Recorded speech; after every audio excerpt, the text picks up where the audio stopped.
Mr. Secretary, nice to see you again. Thank you for being here. Let's keep talking about this disinformation board if we could. The fact sheet from DHS on the disinformation board that you recently released defined disinformation spread with the intent to deceive or mislead. You agree with that, I assume? That's your definition? Yes, I believe that's the definition. On the fact sheet? Broadly held. And you think it's important that the U.S. government combat this disinformation, right? I mean, you've testified to that. Senator, what I testified to is when disinformation threatens national security. Threat to the security of our homeland, then we are engaged. Okay, all right.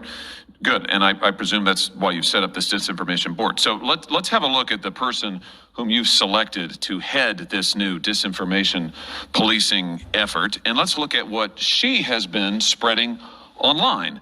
She has, for starters, consistently misinformed the public about the Hunter Biden laptop story and spread the lie that it was Russian propaganda. Here she is on October the 14th saying, disinformation experts say there are multiple red flags that raise doubts about their authenticity, meaning the emails, including questions about whether the laptop actually belongs to Hunter Biden. Of course, as it turns out, that's totally false. This laptop has been authenticated both by government entities and by independent news organizations. She went on. Here she is again, the same interview, saying that we should view it, meaning the laptop and apparently the whole story, as a Trump campaign product.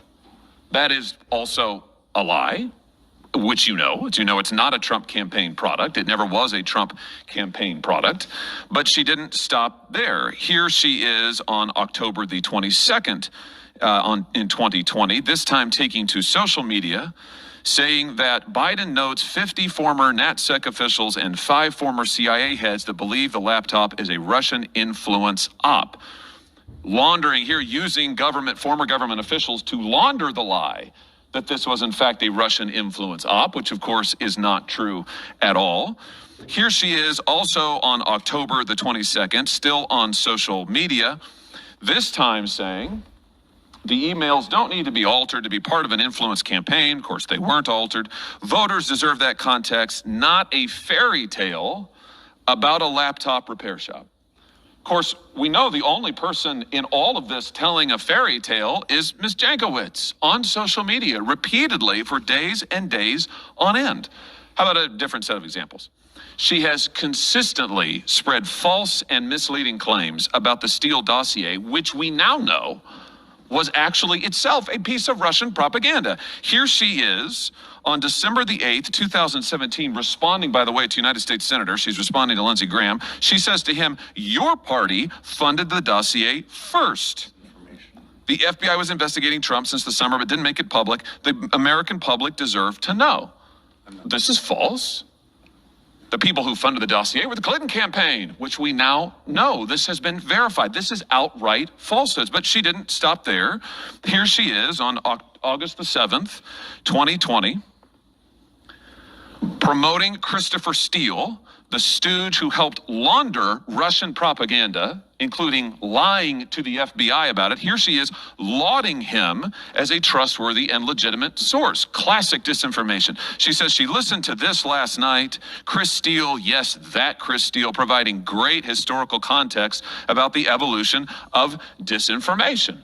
At every turn, Mr. Secretary, she has used social media and the public to launder propaganda herself. She's also advocated for law enforcement to be involved in policing speech online.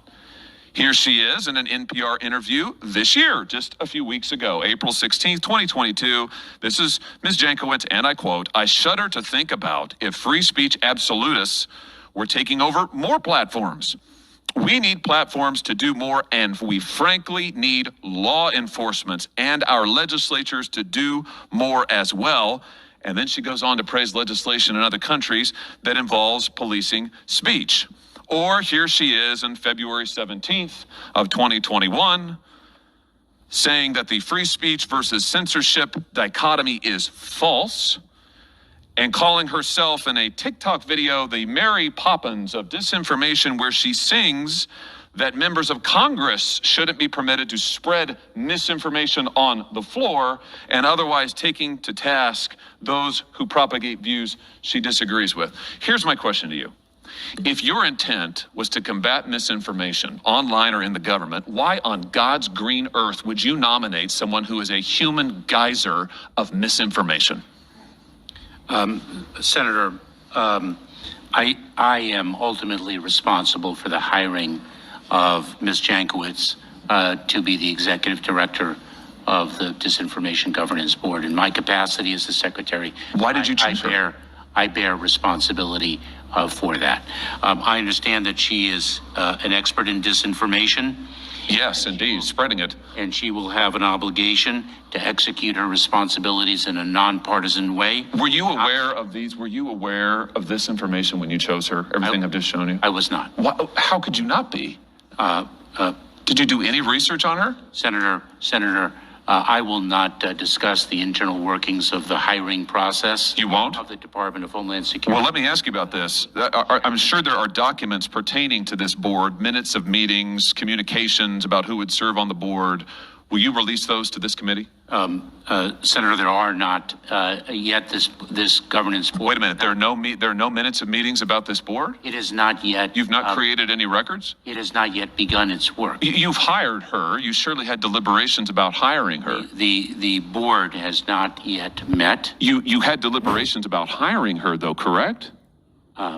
I did not, Senator. You just said that you are solely responsible for hiring her. In my capacity as the secretary, I bear responsibility. You're telling me that there are no documents associated with this board?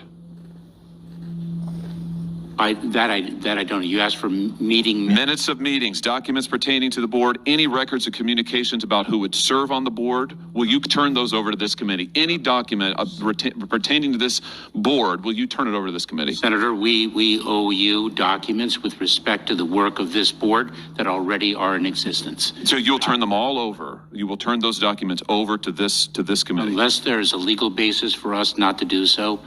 Senator, I will follow up with my colleagues on that. Wait a minute. You started to say yes, but then you just turned. Is that a yes or is that's a maybe? I'll get back to you later.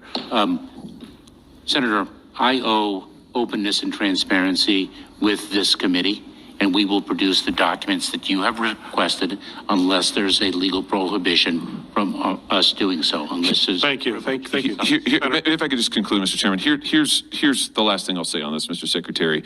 We have 2 million unauthorized migrants who crossed the border last year during the calendar year.